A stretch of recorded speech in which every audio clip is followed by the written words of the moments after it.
Hey Faith Kids, Mr. Mark here. Let me ask you a question. Have you ever messed up or made a mistake, done something maybe to hurt someone or hurt someone's feelings, and you just wanted to go back and redo it, do it all over again? But unfortunately, we can't do that.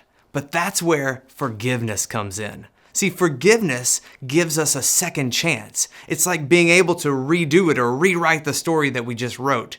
When you forgive someone, you're giving them a second chance. When they forgive you, they're giving you a second chance. And since that's all about redoing and rewriting, this month we're going to be rewriting children's stories that you guys know about, but you're going to help us out. So as we tell the story, we're going to take suggestions from you on how we can change it, and we'll make those adjustments based on what you suggest. So let's check out what story's coming up.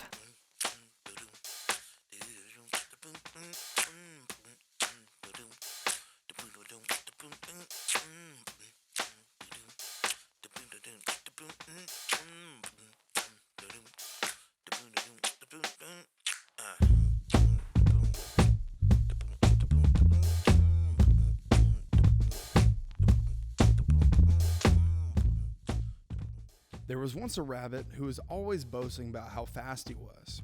He never got tired of telling others how fast he was and how slow they were.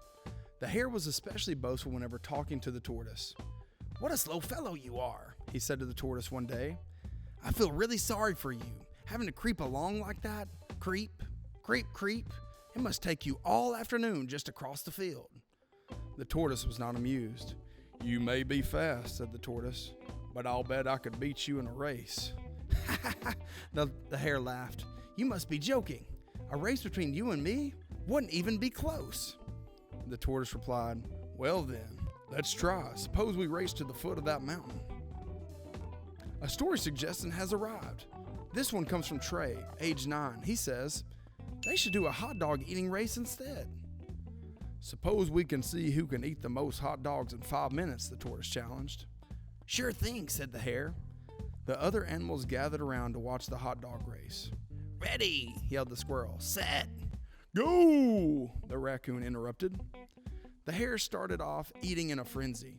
In just a short amount of time, he had already eaten so many more hot dogs than the tortoise. The tortoise began too, moving very slowly but eating steadily. After just a short while, the hare looked up from his plate and he saw that the tortoise was far behind. So far behind, it seems as if he could never catch up. "This isn't much of a race," sniffed the hare.